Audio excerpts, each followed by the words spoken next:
What's up everybody, Grant here from Spectra Racing. So this is part 2 of the Ultimate Race Trailer. So I painted my 48-foot toy hauler in my backyard. It took 9 days, but it only costs about 280 bucks. So let's get right into it.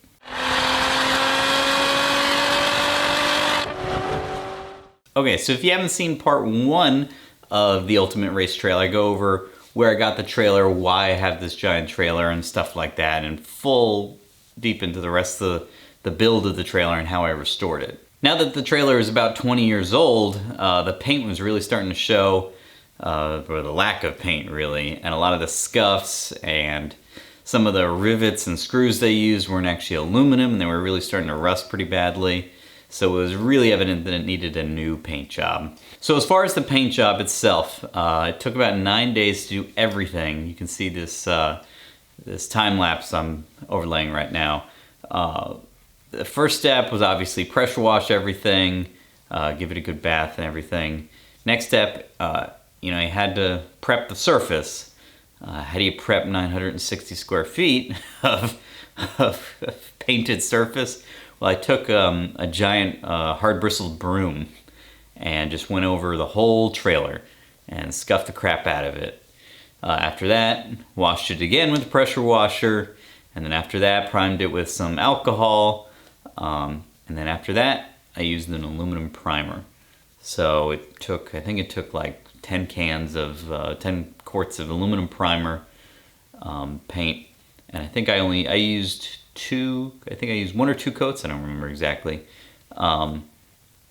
of the primer. Now what I did first to make sure this all was going to work is I painted the front of the trailer, did the whole thing like 4 months ahead of time to make sure that the paint would actually adhere, it would work, especially in the crazy weather in Florida here where it's 40 one night and then 90 the next night, raining, whatever, and it's held up great.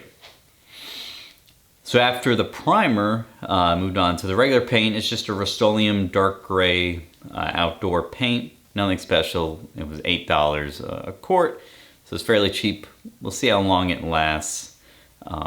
I did use a spray gun to put the paint on, so in some places it looks great. I was having to thin the paint a little bit, so it would kind of spatter here and there, but the main reason we're doing this paint job is to kind of fill in a lot of the cracks and stuff that I'm sure have opened up over the last 20 years. And seal in some of the rusty bits, obviously, to stop getting even more rusty. So after about 9 days of that, it all came together, and I think it looks great.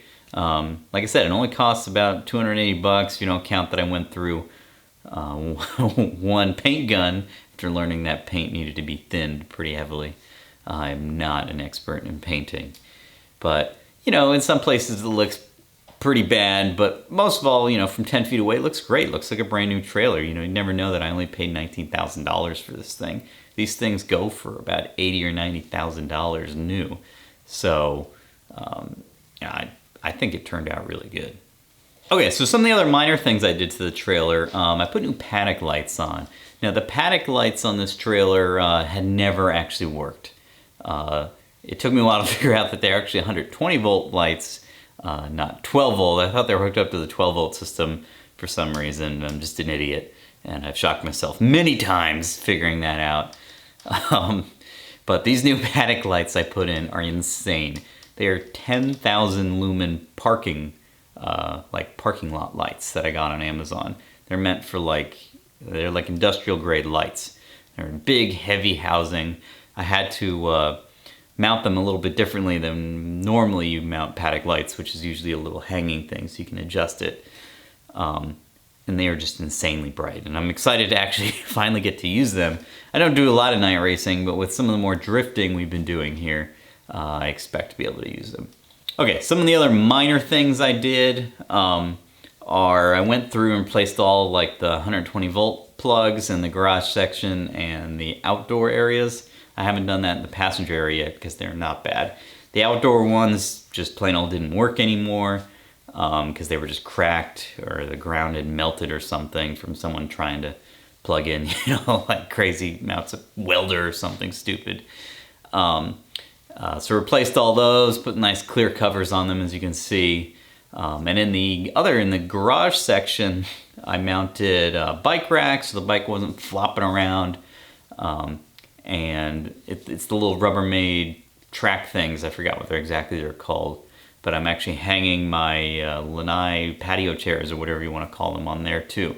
So they fold up nice and neat, and I can just hang them on there. And then so if we pull up to an RV park, I kind of have to finagle them around to get them out if the Mustang's in the back, or I can just lower the ramp. But if we're at a racetrack, the wife can just take them out and lay down comfortably. So one of the more fun things I did was I put street glow on the trailer. So I don't know if you know, with RVs, when you pull up to the the RV park, especially after a long day of racing and you're struggling with the sewer tube and stuff, it's just not fun. And on that trailer, I can never see what the hell I was doing half the time. I have to get a flashlight out or something and put it on the gross ground. So I put the street glow kit. It's a multi-LED kit you normally see like on Fast and the Furious or something. It was about $90. You can change the colors and stuff so it looks cool, but honestly, it works great. I can actually see what I'm doing, connect the sewer tubes and stuff, water. I put it in the generator box too, so I can see that at night. For some reason, I'm at like a truck stop and I need to turn on the generator. I put them by both doors on the passenger sides. So if you step out at night to go walk the dogs, I can see if there's like bugs down there or something. And generally it's very useful despite it looking like really silly. And we can also set it to rave mode, which is always fun. Well, that's it for this video. We'll have plenty more with this trailer. I'm planning a big trip with it to Colorado for 3 or 4 weeks in 2021. So there's a lot more I want to do, so be sure to stay tuned. Thanks for watching.